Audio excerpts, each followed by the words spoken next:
these two guys were a tandem that got them there 2 years in a row. Both played playoff games, consequential games, and probably both, I think, are gone.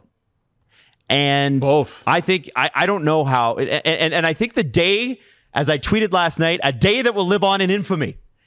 The Stan Bowman quote, and it's a short quote. Are you going to get a goaltender at the trade deadline? No.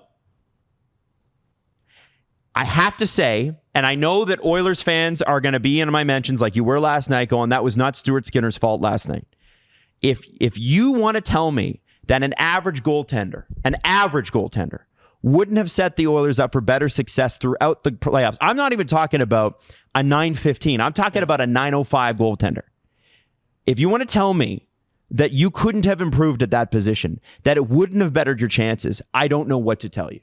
If you think that goaltending and that Stan Bowman and Jeff Jackson deserve to be let off the hook for being confident in that style of goaltending, and by the way, a lot of Oilers fans were pissed at the deadline when they didn't go out and get a goaltender. And they did some good things. This team went to Game 6 of the Stanley Cup Final this year and Game 7 last year with those two guys who are, I think, not much better than mediocre generally.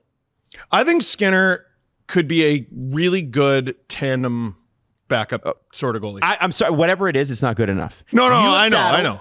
McDavid and Draisaitl, 2 years in a row with these two goalies, and you could have had anybody.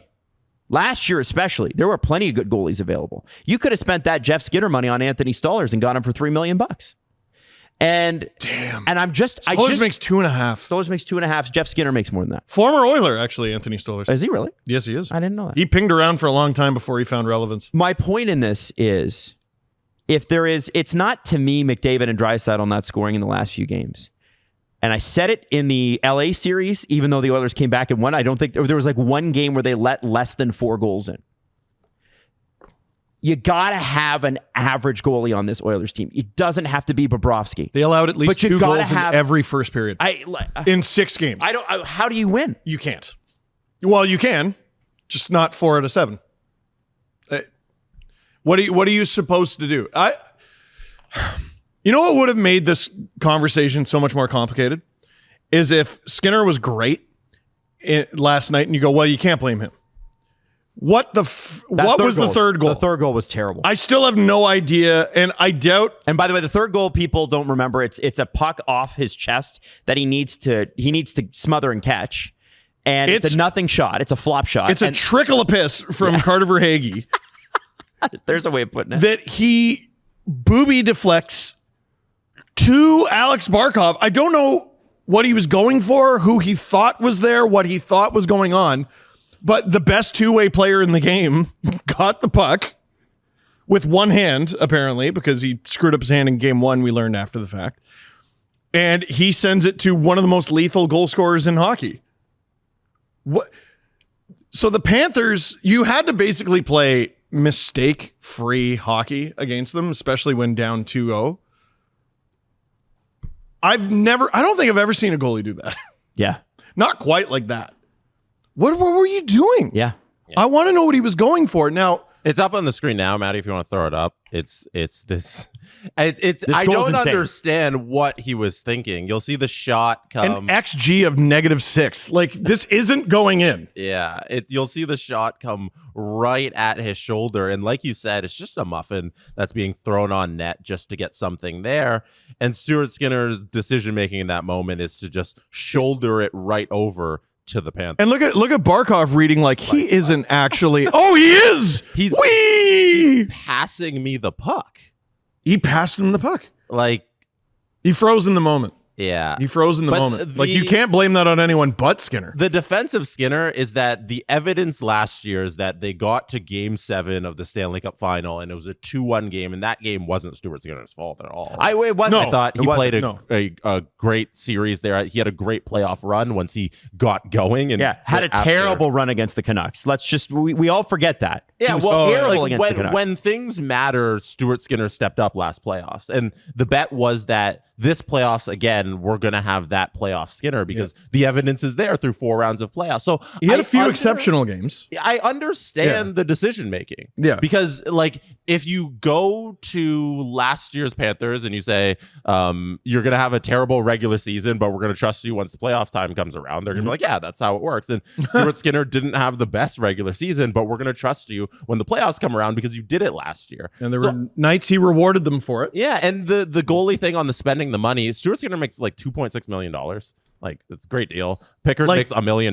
Great deal. You're spending so little on your goaltending. Like, that's great value for a guy who got you to Game 7 of the Cup final. But in this run, you see the evidence is there now. You're going up against Bob. And by the way, the run, the evidence was there all season. That's the problem. Like when we were talking about Stuart Skinner, you're right. Game 7 last year, they get all the way. And everybody, if we went into last season, the shock was that Sam Montembeault was in play for Four Nations, not Stuart Skinner. Right? Sure. It was like, what? And then Stuart Skinner proceeded to have a really bad October. And then not a much better November, but not great.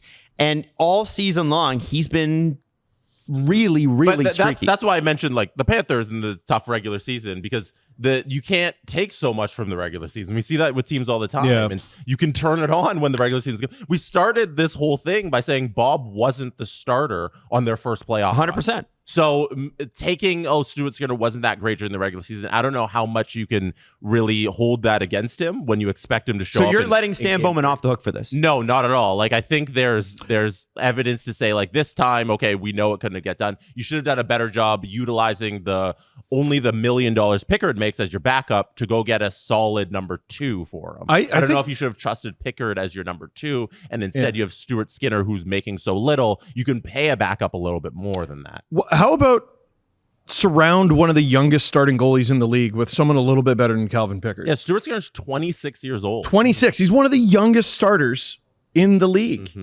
He's younger than Wool, I'm pretty sure, who we look at as like a tiny baby boy.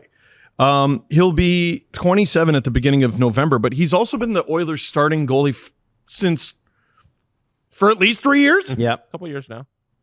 Come on. I think the decision making from Stan Bowman should have been to get help in net, but to still have Stuart Skinner as your starter. You're getting the 1B, but Stuart Skinner should be your 1A. Yeah, I think the wrong choice there is having Pickard as your backup. Calvin Pickard was a 1B for a Calder Cup run.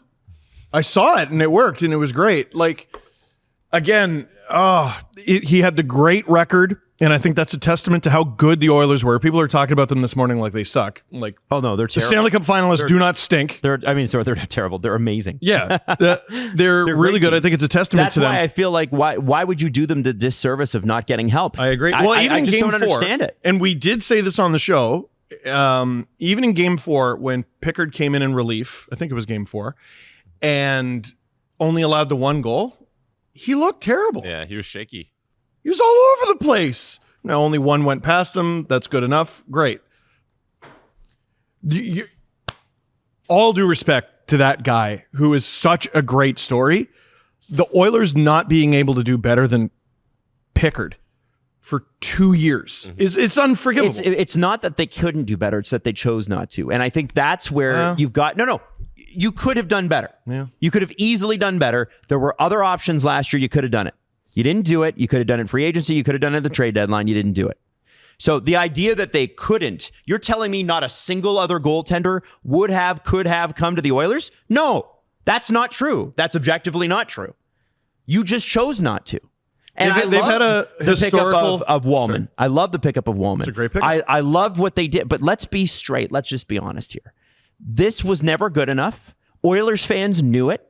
Management said, no, we're better. And by the way, I'm going to be straight with you. Stan Bowman doesn't exactly have a great record with picking starting goaltenders dating all the way back to their last cup run.